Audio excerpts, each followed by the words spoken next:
Selamat datang di channel BH Korslet.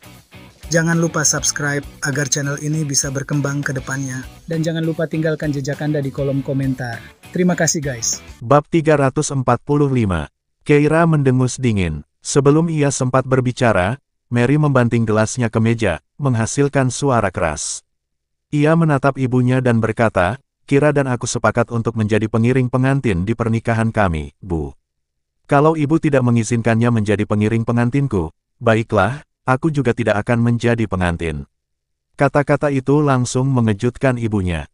"Mary, kamu, bukan itu maksudku, aku hanya berpikir mungkin Kira tidak ingin melakukannya lagi. Lagi pula, di kelompok pengiring pengantin, statusnya agak canggung, bagaimana jika itu menimbulkan emosi yang tidak menyenangkan di kemudian hari? Apa yang harus kita lakukan?" Dia bergumam, "Aku tidak punya maksud lain, aku hanya memikirkan kepentingan terbaikmu. Lagi pula, Mary, kau pikir kau membantu Kira, tetapi apakah itu benar-benar baik untuknya? Kau ingin dia berdiri di samping putri-putri sah dari 5 keluarga besar sebagai pengiring pengantinmu. Apakah kau benar-benar berpikir dia akan merasa nyaman?" Mendengar ini, Mary tanpa sadar melihat ke arah Keira. Kira memang sudah sejak kecil pemalu. Dulu, saat ia mencoba mengajak Kira masuk ke dalam lingkungan keluarga kaya untuk bersosialisasi, Kira menolak karena ia belum terbiasa. Mary kemudian memahami bahwa orang-orang dari kalangan yang berbeda tidak boleh dipaksa untuk berbaur. Kira tidak perlu merendahkan diri dan menjilat orang lain. Jadi meskipun perkataan ibunya memiliki motif tersembunyi, Mary tetap mulai khawatir. Saat berikutnya, mereka mendengar Kira berkata dengan acuh tak acuh, "Bibi, kamu terlalu memikirkannya. Bagaimana mungkin aku tidak merasa nyaman menjadi pengiring pengantin Mary?" Kalimat itu membuat Mary langsung tertawa terbahak-bahak. Melihatnya begitu tidak menyadari, Ibu Mary pun tersenyum canggung. "Baiklah, kalau begitu tidak apa-apa. Aku hanya khawatir padamu. Selama semuanya baik-baik saja, ingatlah untuk bersabar jika putri-putri sah itu menyulitkanmu di pesta pernikahan. Bagaimanapun, ini adalah pesta pernikahan Mary. Jangan sampai ada masalah." Jawaban Keira ceria dan penuh tawa. "Baiklah." Merasa dihina, Ibu Mary berbalik dan pergi. Ketika dia keluar pintu, suaminya melihatnya dan bertanya, "Bagaimana hasilnya?" Ibu Mary mencibir, "Dia punya aura orang biasa. Aku yakin dia hanya ingin menggunakan perannya untuk berjejaring dengan lebih banyak orang." Mary sebenarnya memanjakannya. Ayah Mary mengerutkan kening. Bukankah dia terlalu melebih-lebihkan dirinya sendiri? Berada di antara begitu banyak orang berstatus tinggi, bukankah dia takut tidak akan mampu bertahan? Ibu Mary mendengus. "Aku sudah memperingatkannya, tapi putri kesayanganmu tidak mau mendengarkan. Dia terlalu protektif." Ayah Mary mendesah, "Baiklah, biarkan saja. Jika dia ingin pergi, dia bisa pergi. Semoga saja dia tidak membuat keributan dan mempermalukan kita." Dengan itu, mereka berdua pergi sambil berdiskusi. Segera tibalah hari pernikahan Mary dan Alice. Keira menginap semalam di kediaman Davis, berbagi tempat tidur dengan Mary. Mereka mengobrol hingga larut malam sebelum tertidur. Pada pukul 5 pagi, mereka dibangunkan untuk bersiap dan merias wajah. Setelah mencuci piring, Keira keluar. Dia melihat tim tata rias ternama memasuki kediaman Davis, dan seluruh villa menjadi hidup pada saat itu, dengan para pelayan yang sibuk berkeliling. Para penjaga membuka gerbang besar, dan para pengiring pengantin dari keluarga lain datang lebih awal. Dari jendela, dia melihat Victoria keluar dari mobil, dikelilingi oleh pembantu rumah tangga, dan naik ke atas. Satu persatu, para pengiring pengantin terus berdatangan. Keira segera melihat Rebecca, yang secara pribadi diantar oleh Frankie. Rebecca hampir tersandung saat keluar dari mobil. Di luar, Mary, yang sudah mengenakan gaun panjang, dipanggil oleh penata rias ke ruang sebelah untuk merias wajahnya. Sebelum pergi, ia berkata kepada kepala penata rias, "Yang lain belum datang, jadi suruh timmu mulai merias temanku Kira terlebih dahulu." Tentu saja, Nona Davis. Dengan tim tata rias, tentu saja ada lebih dari 1 makeup artis. Hari ini, mereka mengirim lebih dari setengah lusin. 6 pengiring pengantin dan 1 pengantin wanita, totalnya 7 orang. Setiap orang memiliki penata rias sendiri, dan tidak ada yang akan mengganggu yang lain. Oleh karena itu, Mary tidak terlalu memikirkannya dan mengingatkan, Kira, untuk mengingat janji tata riasnya sebelum ia pergi bersama penata rias ke ruangan sebelah. Riasan pengantin tentu saja merupakan tugas paling penting hari itu, yang diperkirakan memakan waktu 2,5 jam. Setelah mereka pergi, seorang penata rias menghampiri Keira. Nona Salt, benar, biar aku yang meriasmu. Baiklah, Keira mengikutinya ke ruang resepsi lainnya. Tak lama kemudian, Victoria juga datang, dan begitu melihat Keira, dia langsung melengkungkan bibirnya dengan jijik. Putri-putri utama keluarga Davis yang belum menikah juga datang, dan saat mereka berkumpul untuk saling menyapa, seseorang melirik Keira dan berbisik. Apa yang dipikirkan Mary? Dengan status kita di sini untuk menjadi pengiring pengantin untuk mengangkat posisinya, dan sekarang dia membawa pengiring pengantin berstatus rendah untuk menghina kita. Victoria memasang senyum palsu yang licik. Kudengar Nona Salt dan Nona Mary sangat akrab. Teman akrab, kurasa dia hanya seorang yang licik. Dia begitu menguasai Mary sehingga Mary tidak bisa membedakan utara dan selatan. Bukankah Mary baru-baru ini berinvestasi dalam sebuah proyek karena dia? Mary hampir terseret olehnya, dan dia masih belum melihat cahaya. Saya benar-benar tidak mengerti pesona apa yang dimiliki wanita ini. Trik apa yang dia gunakan untuk membodohi Mary sehingga dia melakukan hal bodoh seperti itu. Sementara mereka sedang berbicara, Rebecca muncul di ambang pintu. Begitu dia muncul, semua orang segera menoleh padanya dan bergegas mengelilinginya. Rebecca, kamu di sini. Bagaimana perasaanmu? Bisakah kamu bertahan hari ini? Jika kamu merasa tidak enak badan, beritahu kami. Mereka semua tahu bahwa Frankie punya masalah dengan saudara perempuannya dan bahwa Rebecca sangat dimanja dalam keluarga Allen. Keluarga Davis tidak kekurangan anak perempuan, jadi mereka memperlakukan anak-anak perempuannya dengan acuh tak acuh. Meskipun Victoria adalah putri keluarga Olsen, statusnya tentu saja lebih rendah karena diadopsi. Terlebih lagi, karena Frankie belum menikah, Rebecca tentu saja menjadi pusat perhatian begitu dia tiba. Rebecca tidak pernah menyukai interaksi sosial seperti ini, dan dia masih tidak menyukainya. Dia mengangguk, bermaksud mencari tempat yang tenang untuk duduk sendiri, tetapi ketika dia menoleh, dia melihat sosok yang dikenalnya dan langsung berhenti. Kemudian, dia berteriak, "Kira, apa yang kamu lakukan di sini?"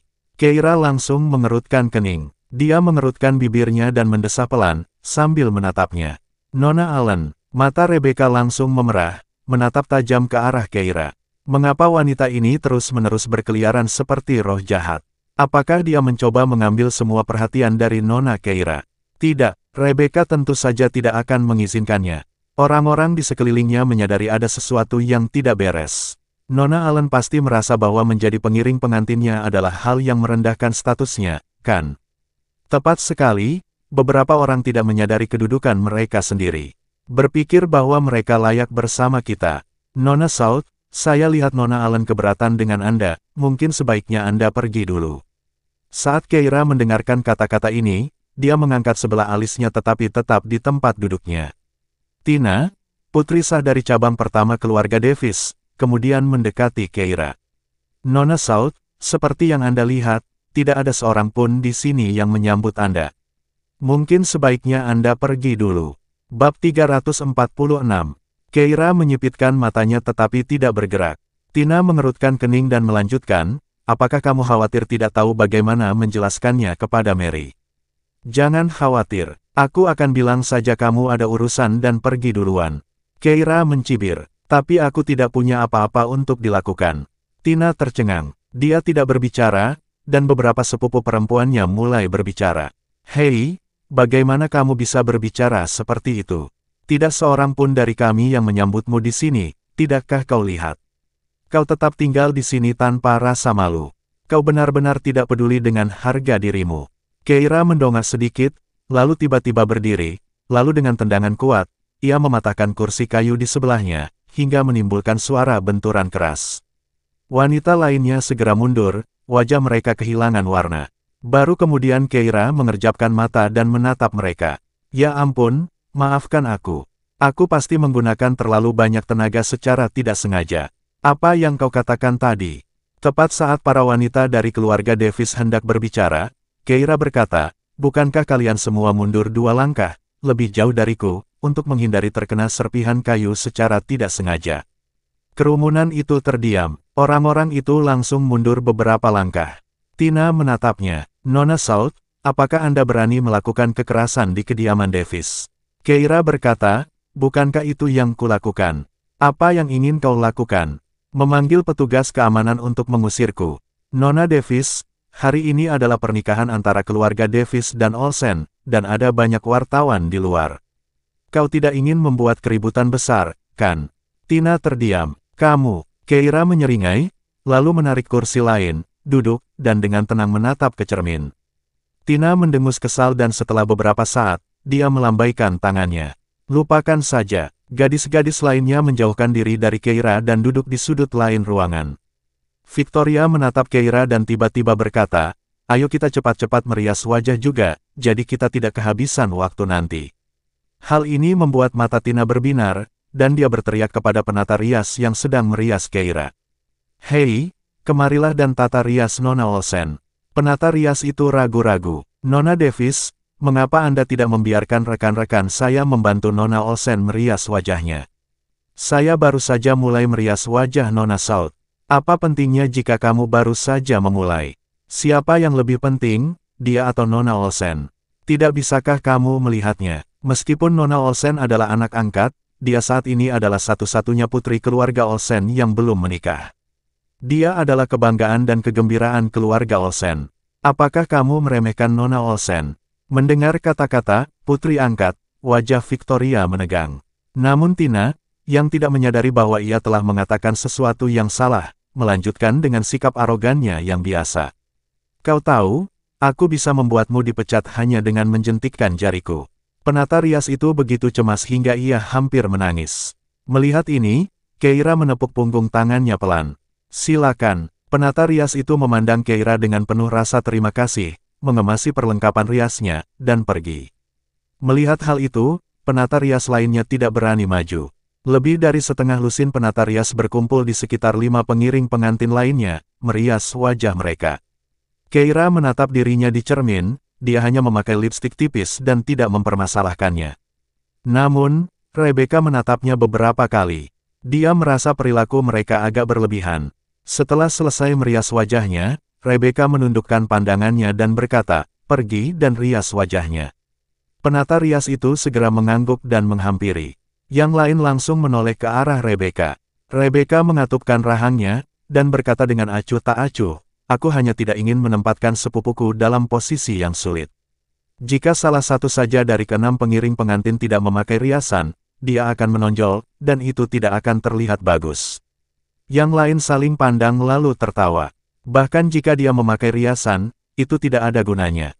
Nanti, saat rombongan pengantin pria datang menjemput pengantin wanita, kita akan berjalan bersama pengiring pria. Dengan status seperti dia, pengiring pria mana yang akan mengundangnya? Selama penjemputan pengantin wanita, semua orang akan diantar ke hotel.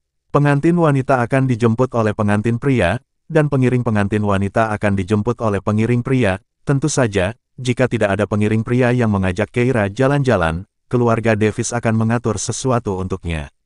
Namun, bagaimanapun juga, itu akan terlihat sangat buruk. Keira mendengarkan percakapan mereka dan mengangkat alisnya sedikit.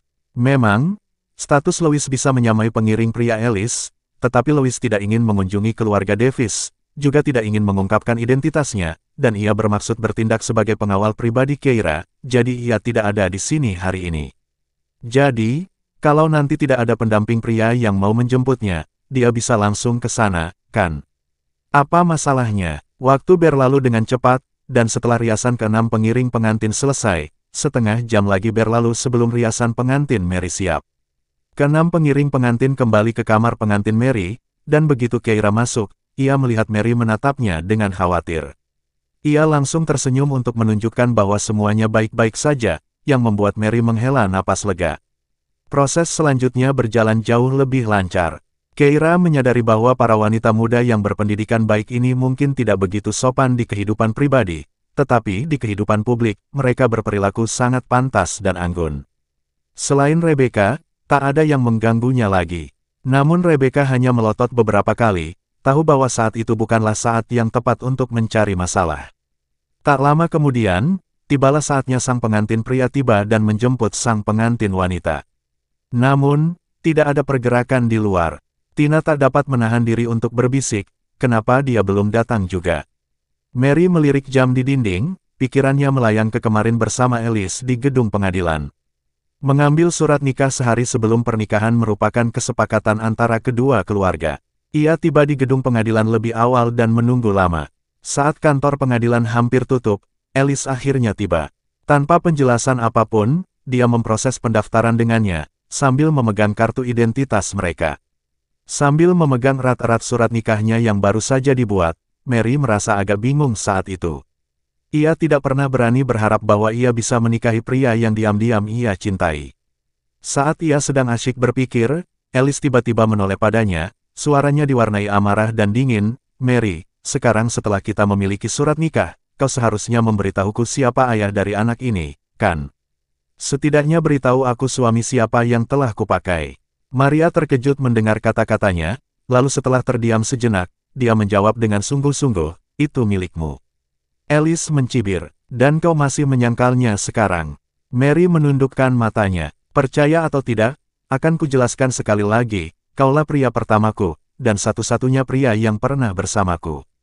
Aku yakin anak itu adalah anakmu." Pada saat itu, Alice membeku. "Apa yang kau katakan, malam itu bersamaku adalah pertama kalinya bagimu. Bukankah kau mengatakan sebelumnya, itu bukan pertama kalinya bagimu?" Karena satu pernyataan Mary itulah, Alice menganggapnya sebagai wanita yang mudah bergaul. Mary mengepalkan tangannya dan tersenyum pahit. "Kau bertanya padaku, ini bukan pertama kalinya, kan? Apa yang seharusnya kukatakan?" Alice tercengang. Bab 347. Alice awalnya tertegun, namun dia segera tertawa pelan. "Baiklah, baiklah, kau memang keras kepala." Alice langsung mengeluarkan laporan medis dan melemparkannya ke wajahnya.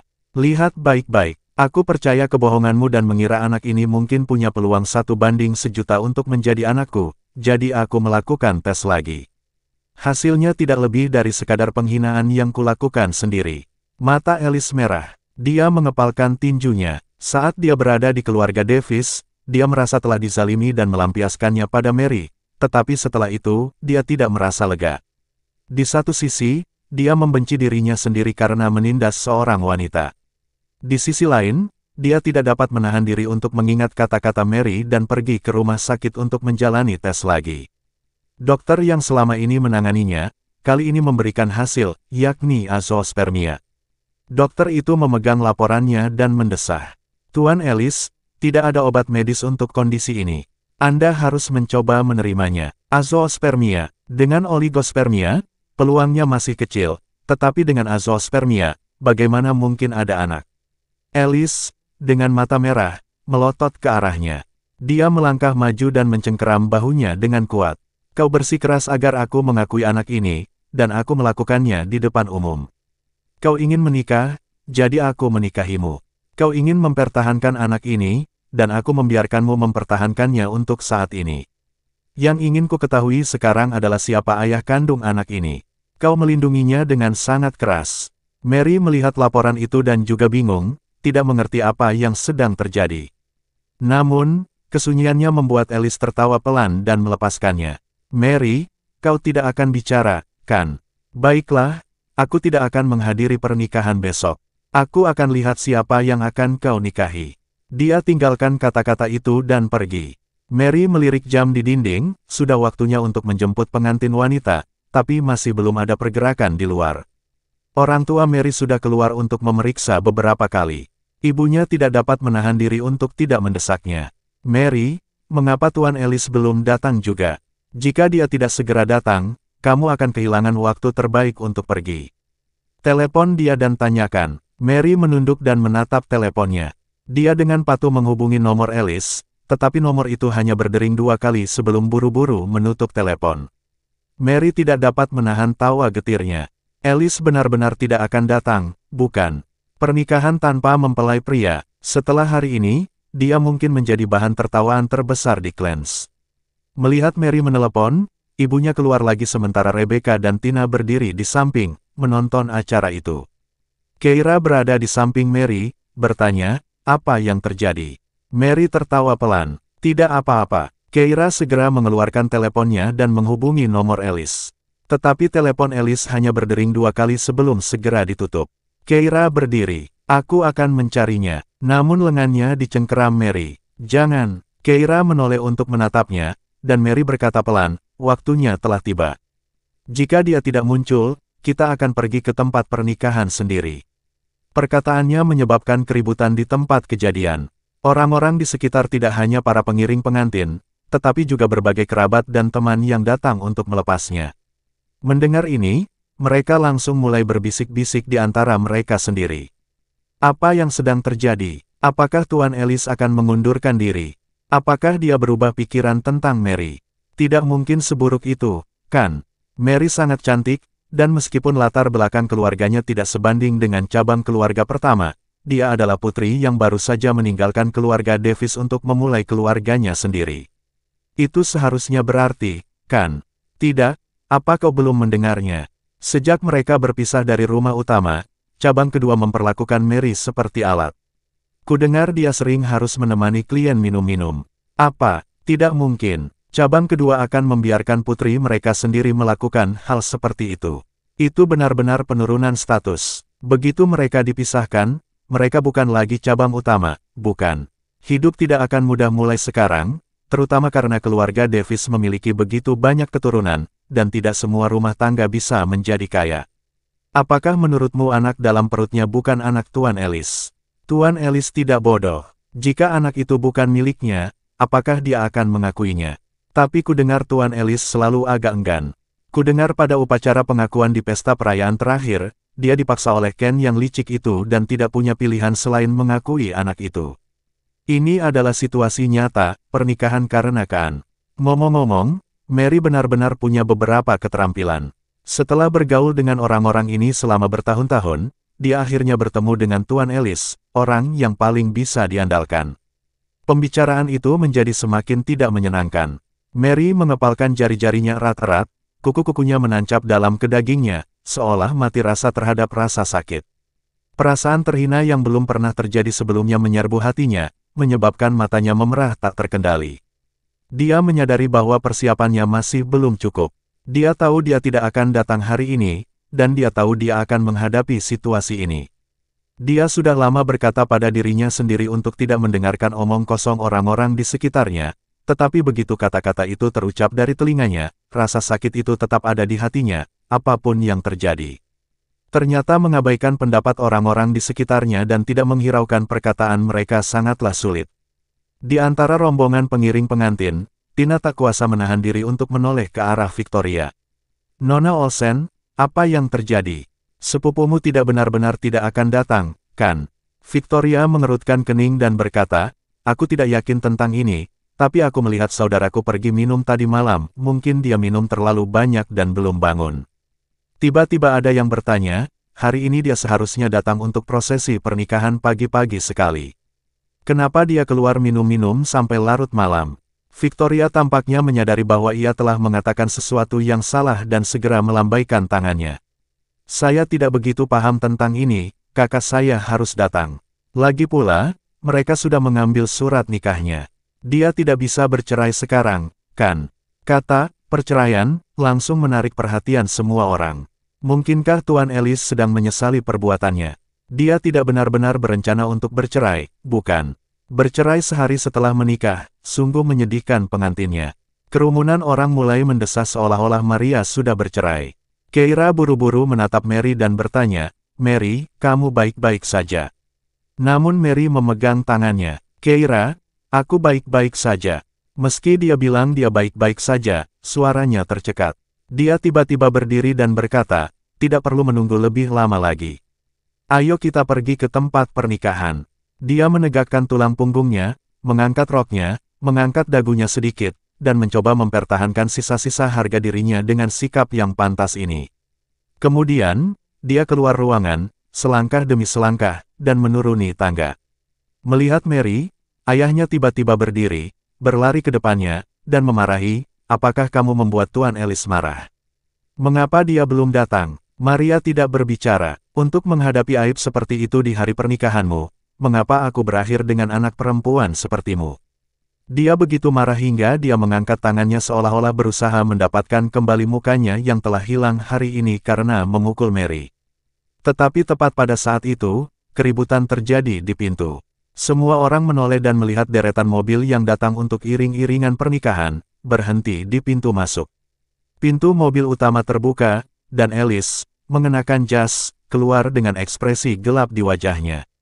Melihatnya, Mary berkedip tak percaya dan berteriak dalam hati. Dia pikir dia tidak akan datang.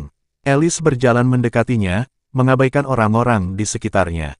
Tangan ayah Mary membeku di udara sebelum ia buru-buru menurunkannya, lalu ia tersenyum ramah. "Tuan Alice, apakah ada kemacetan di jalan?" Dia mencari alasan untuk Alice.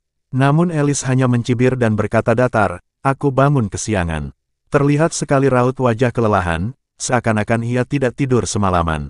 Ia tampak agak lesu. Siapapun yang melihat bisa melihat ketidaksenangannya dengan pernikahan itu. Tetap saja, dia akhirnya datang. Ayah Mary tertawa canggung. "Tidak terlambat sama sekali. Aku senang sekali kamu bisa datang." Kemudian, sambil menoleh, dia mencoba menyambut Alice ke dalam ruangan. "Kami sudah menyiapkan teh dan..." "Jangan repot-repot. Jika ditunda lebih lama lagi, maka waktu yang baik akan berlalu." Dia menatap langsung ke arah Mary. "Kau akan datang atau tidak?" Mata Mary sedikit berkaca-kaca, dan dia menundukkan kepalanya. "Ya." Alice tidak menggendongnya tetapi berbalik dan berjalan cepat ke depan, mencapai pintu mobil. Mary segera menyusul, menyeret gaun pengantinnya di belakangnya saat ia masuk ke mobil bersama Alice. Kemudian, tiba-tiba teringat Keira, ia berbalik untuk mencarinya. Tetapi mobil itu sudah dikelilingi oleh orang-orang dan mustahil untuk melihat situasi di sekitar mereka. Saat itu, pengiring pria lainnya telah melangkah maju, mulai mengatur tumpangan bagi para pengiring pengantin wanita. Kebanyakan wanita muda dari cabang utama keluarga Davis, Victoria, Rebecca, dan para pengiring pengantin yang datang untuk prosesi tersebut telah berteman sejak kecil. Jadi mereka segera dikawal dan dimasukkan ke dalam kendaraan. Kebetulan seseorang telah melihat Keira, yang jelas-jelas menarik perhatian di antara para pengiring pengantin, tetapi tepat saat orang itu hendak mendekatinya, dia dihentikan oleh Victoria. "Nona South menyinggung Rebecca, sebaiknya kamu tidak ikut campur dalam hal ini. Rebecca adalah harta berharga keluarga Allen. Lagi pula, siapa yang mau menarik masalah yang tidak perlu dengan menantang seseorang seperti Alice, yang dikenal karena sikapnya yang tak peduli." Oleh karena itu, mendengar perkataan Victoria, tidak ada pengiring pria lain yang berani maju. Untuk sesaat, Keira berdiri di sana, menjadi pusat perhatian. Orang lain akan merasa sangat canggung. Tetapi dia tampak sangat santai, tidak peduli sedikit pun terhadap orang di sekitarnya, bahkan melirik ke arah konvoi untuk melihat apakah ada mobil kosong yang bisa dia masuki. Saat dia mengamati sekelilingnya, Rebecca tiba-tiba berdiri di sampingnya dan berkata, "Nona South, ini cukup canggung, bukan?" Keira menatapnya. Dia tidak begitu mengerti bagaimana Rebecca bisa berubah begitu banyak. Pada saat itu, dia bahkan merasa terasing dari Rebecca yang dikenalnya. Kemana perginya gadis yang baik, lembut, dan sedikit pemalu itu? Keira tidak mengatakan apapun, dan Rebecca melanjutkan. "Aku bisa menyelamatkanmu dari rasa malu ini. Aku bisa meminta saudaraku untuk mengundangmu ke dalam mobil, dan aku juga bisa menyetujui kerja sama antara keluarga Allen dan Kira Teknologi." Tiba-tiba dia merendahkan suaranya. "Asalkan kau menyerahkan Lewis Horton kepadaku." Keira tidak tahu harus berkata apa. Dia menatap Rebecca dan kemudian dengan tegas menyatakan, "Itu tidak mungkin." Ekspresi Rebecca langsung menajam. "Nona South, apakah Anda sudah memikirkan ini dengan matang? Meskipun Lewis Horton cukup tangguh, Clarence bukanlah kampung halamannya. Di sini, hanya dengan satu kata dari saya dapat meninggalkan Anda dalam keadaan terisolasi dan tanpa dukungan." Namun, Keira hanya mengejek dan tidak berkata apa-apa lagi.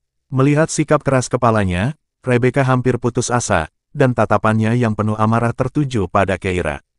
"Baiklah, jika kamu ingin seperti ini, maka jangan salahkan aku karena tidak sopan kepadamu lagi." Dia menoleh langsung ke pengiring pengantin pria. "Kalian tidak boleh mengundangnya, dan untuk armada mobil hari ini, kalian juga tidak boleh mengizinkannya naik." Hal ini membingungkan orang-orang di armada, dan seseorang berbisik, "Nona Allen, bukankah itu agak berlebihan?" Tatapan Rebecca berubah dingin saat dia langsung menatap orang yang berbicara. Victoria melangkah maju. Ada apa dengan itu? Pria itu menjawab, hanya saja pernikahan ini akan kekurangan pengiring pengantin. Tina juga tertawa. Apa masalahnya? Nona South pasti akan menyetir sendiri, atau dia akan naik taksi, bukan? Pria itu langsung terdiam. Tina langsung berubah galak. Kalian semua dari keluarga Olsen, bukan? Kok bisa? Apa kalian bisa mengabaikan perkataan Nona Allen, dan bahkan berani mengabaikan Nona Victoria? Orang yang bertanggung jawab tidak berani bicara lagi, dan saat itu, Charles, putra kedua keluarga Olsen, yang bertanggung jawab atas pernikahan kakak laki-lakinya hari ini, datang dan mengerutkan kening sambil bertanya. Apa yang terjadi? Orang yang bertanggung jawab menjelaskan situasinya. Charles segera menoleh ke Victoria. Adik kecil, apakah kamu membuat masalah lagi? Hari ini adalah pernikahan Alice, jadi jangan membuatnya menjadi pemandangan yang buruk. Victoria mendesah. Charles, bukan aku yang ingin membuatnya kesulitan, tapi dia memukul Christina kita tadi, dan dia benar-benar tidak akur dengan keluarga kita. Apa? Charles menjadi marah. Dia berani menyentuh Christina. Apakah putri keluarga Olsen bisa diperlakukan seperti ini? Charles selalu menyayangi saudara perempuannya. Melihat keluarga lain yang memiliki saudara perempuan, terutama keluarga Davis yang memiliki banyak anak perempuan, dia jadi iri. Namun, sayangnya, ayahnya sendiri dan dua pamannya tidak pernah berhasil memiliki anak perempuan. Mereka akhirnya harus mengadopsi dua anak perempuan. Meski mereka tidak memiliki hubungan darah, Charles tetap sangat memanjakan kedua saudara perempuannya. Mendengar hal itu, dia langsung merasa tidak senang dengan Keira. Kenapa membiarkan orang seperti itu masuk ke mobil? Dia bahkan tidak seharusnya datang ke pesta pernikahan. Setelah mengucapkan kata-kata itu, Charles melambaikan tangannya. Baiklah semuanya, masuk ke mobil kalian. Tina kemudian segera menoleh ke Victoria. Nona Olsen, saudara-saudaramu sangat menyayangimu. Mendengar itu, Victoria tersenyum tipis, jelas merasa menang. Rebecca berbalik melirik Keira. Wajah itu mirip dengan wajah penyelamatnya, dan dia tampak sedih. Hal itu menyebabkan sedikit ketidaknyamanan di lubuk hati Rebecca. Namun, saat Rebecca mengingat bagaimana Kira telah merampas segalanya dari Keira, hatinya yang baru saja melunak kembali mengeras. Semua orang bisa melupakan Nona Keira, kecuali Louis Horton. Memikirkan hal ini, Rebecca berbalik dan masuk ke mobil. Setelah semua orang masuk ke dalam mobil dan armada mulai bergerak, sepertinya tidak ada yang memperhatikan Keira. Ia, dalam gaun pengiring pengantinnya, berdiri dengan tenang di samping mobil-mobil yang berangkat. Dia menatap mereka dengan mata dingin dan mendesah pelan. Dia berada di kawasan villa di mana bahkan taksi pun mungkin tidak akan datang untuk beberapa waktu. Saat dia tengah memikirkan bagaimana dia akan pergi ke tempat pernikahannya, sebuah mobil tiba-tiba berhenti di sampingnya. Bersambung ke bab selanjutnya.